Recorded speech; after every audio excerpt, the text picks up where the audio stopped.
మహాదేవ శ్రీమాత్రే నమః. Welcome to our channel. అమావాస్య ఈ యొక్క చైత్రమాసంలో గల వైశాఖ మాస ప్రారంభాన్ని, చైత్రమాస ముగింపును పలుకుతూ మరి ఆదివారం రోజు చక్కగా కూడా ఉదయం తెల్లవారుజామున 4:30కే బ్రాహ్మీ ముహూర్తంలో మొదలయ్యేటువంటి ఈ యొక్క అమావాస్య తిరిగి సోమవారము సూర్యోదయం వరకు ముగుస్తూ ఉంది. అప్పటికి ఉండటం లేదు కనుక మరి మనకు 27వ తారీఖు నాడు అమావాస్యగా చెప్పుకోవచ్చును. మరి ఇట్టి అమావాస్య రోజు ఎంతో విశేషము. ఎవరికైతే వివాహాలు జరగక ఇబ్బంది పడుతున్నారో, 30-35 దాటినా వివాహాలు జరగక ఇబ్బంది పడేటువంటి వారు, తరచూ ఇంట్లో స్త్రీ సంతానం కలిగేటువంటి వారు, లేదా ఏ పని మొదలుపెట్టినా కూడా మనకు ఇబ్బందులు రావడం, తరచూ ఇంట్లో గొడవలు ఏర్పడడం, మీరు తినేటువంటి ఆహారంలో తరచూ వెంట్రుకలు రావడం, అదేవిధంగా మీరు ఏ పని తలపెట్టినా కూడా ఆ పనిలో ఇబ్బందికరమైనటువంటి సంఘటనలు ఎదురయ్యేటువంటి పరిస్థితులు, మంచి సందర్భంలో అమౌంట్ లాస్ అయిపోవడం, తప్పకుండా నాకు ఇది కలిసి వస్తుంది అని అనుకునేటువంటి ఆలోచనలో అదే సమయంలో మనకు మనీ లాస్ అయిపోతుంది.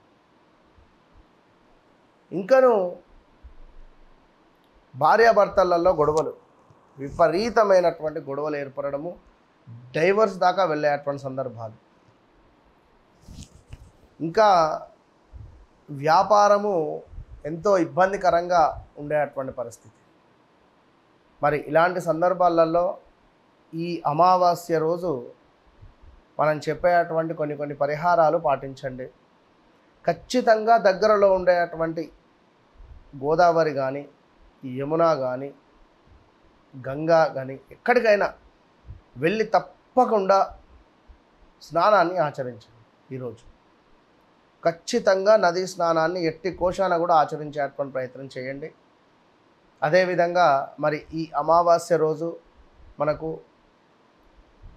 పితృదేవతలు ఎంతో మురిసిపోయేటువంటి రోజు. ఈ అమావాస్య రోజు ఖచ్చితంగా కూడా పితృదేవతలట ఒకసారి నా కుటుంబాన్ని నేను చూసి వస్తా అని చెప్పి యమధర్మరాజు వద్ద మాట తీసుకొని వచ్చేటువంటి రోజట. అదేవిధంగా ఇట్టి అమావాస్య రోజు కొన్ని కథలు కూడా ఉన్నాయి. హరిశ్చంద్రునికి సంబంధించి కానీ, యమధర్మరాజుకు సంబంధించింది కానీ. అందులో భాగంగా ఇక్కడ ఒక చిన్న కథ చూసుకున్నట్టయితే మనకు ఇక్కడ ఒక యువరాజు సత్యవంతుడి గురించి చెప్పేటువంటిది. మరి ఇట్టి అమావాస్య రోజున అతని భార్య సావిత్రి చాలా దృఢ సంకల్పంతో తన భర్తను కాపాడుకోవాలని చెప్పిందట, చేసేదట. ఈ యొక్క ప్రక్రియ తన భర్త చనిపోవాలని నిర్ణయించుకున్న రోజున ఆమె అతన్ని అడవికి వెంబడించిందట. మరి మృత్యుదేవత యమను చేరుకున్నప్పుడు ఆమె తన తెలివితేటతో యముడిని ఓడించిందట. సావిత్రి భక్తి మరియు దృఢ సంకల్పానికి ముగ్ధుడైనటువంటి యముడు ఆమెకు వరమిచ్చాడట. మరియు సత్యవంతుడికి కూడా జీవితం తిరిగి వచ్చింది. ఇంకా జలంధరుడు అనేటువంటి రాక్షసుడు ఒకానొక సందర్భంలో తన భార్య విష్ణువు పట్ల చూపినటువంటి భక్తి తీవ్రతకు కృతజ్ఞతలు తెలుపుతూ అమరత్వాన్ని పొందుతాడట. మరి జలంధరుడి వేషంలో ఉన్న విష్ణువు జలంధరుడి శక్తిని తగ్గించడానికి తన భార్యను భక్తి ప్రమాణం చేయాలని అదేవిధంగా తప్పుదారి పట్టిస్తాడట. అందువలన జలంధరుడు బలహీనపడ్డాడు మరియు శివుడు అతన్ని చంపాడు. జలంధరుడు మరణించినప్పుడు అతని భార్య విష్ణువును విమర్శించి తులసి మొక్కగా మార్చిందట. మరోవైపు విష్ణువు ఆమెను ఆశీర్వదించి ఆమె తనకు ఎల్లప్పుడూ విలువైనదిగా ఉంటుందని చెప్పాడట.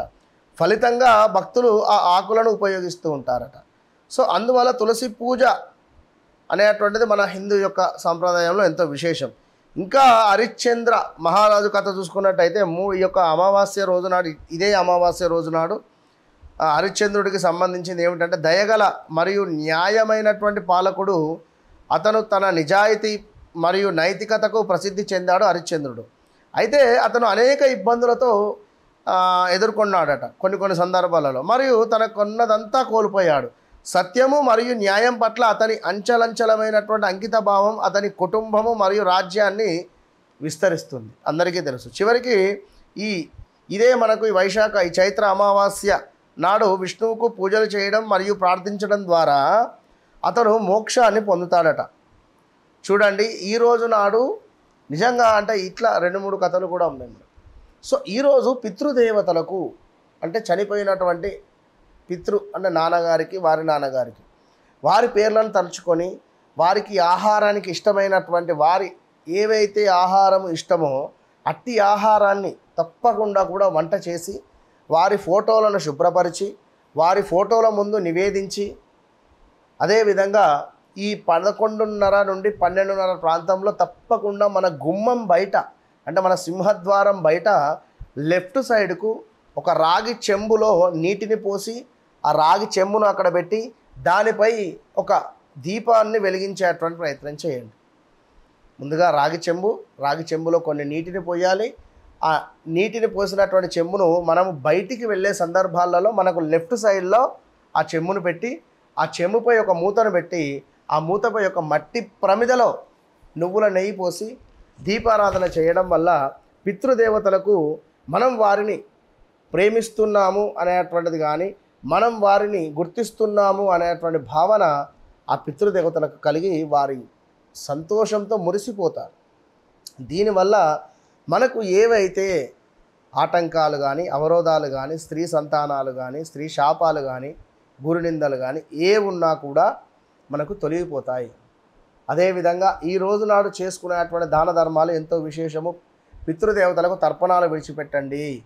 నల్ల నువ్వులను తీసుకోవాలి, చక్కగా కూడా ఇక్కడ వేసుకోవాలి.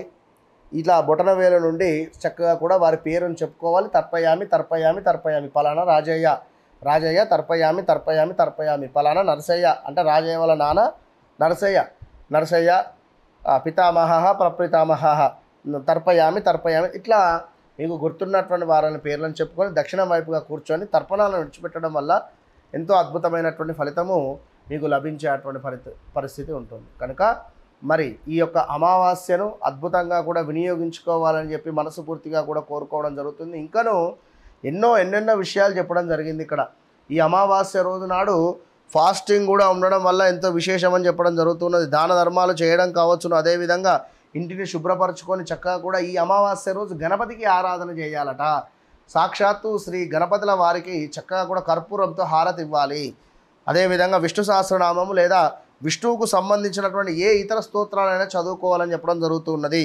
అదేవిధంగా దేవతల ముందు దీపాలు ఊపుతూ హారతి చూపిస్తూ వారి పేర్లను ఉచ్చరించాలి. దీనివల్ల అంటే అమ్మవారికి హారతిస్తున్నారు. చక్కగా కూడా మహాలక్ష్మే నమః, శ్రీలక్ష్మే నమః, ప్రసన్నలక్ష్మే నమః, ప్రకృతే నమః, వికృతే నమః, లోకజనన్యే నమః, మహాశక్తి నమః అనుకుంటూ అమ్మవారి పేర్లను ఇలా చెప్పుకుంటూ హారతి ఇవ్వడం వల్ల అమ్మవారు మురిసిపోతుంది. అదేవిధంగా విష్ణువుకు హారతి శ్రీ వెంకటేశ్వరాయ నమః, శ్రీనివాసాయ నమః ఇలా స్వామివారి యొక్క పేర్లను ఏవో విష్ణవే నమః, అదేవిధంగా ఓం కేశవాయ నమః, మాధవాయ నమః, గోవిందాయ నమః ఇట్లాంటివి చెప్పుకుంటూ హారతి ఇవ్వడం వల్ల మురిసిపోతారని చెప్పడం జరుగుతుంది. అదేవిధంగా కుటుంబ సభ్యులకు, బంధువులకు మరియు ఇరుగు పొరుగు వాళ్లకు తప్పకుండా కూడా పండ్లు పంచిపెట్టడం వల్ల అద్భుతమైనటువంటి ఫలితం అనేటువంటిది మనకు రాబోతూ ఉన్నది. కనుక ఇట్టి విషయాన్ని గమనించుకొని ముందుకు వెళ్ళండి. All the best.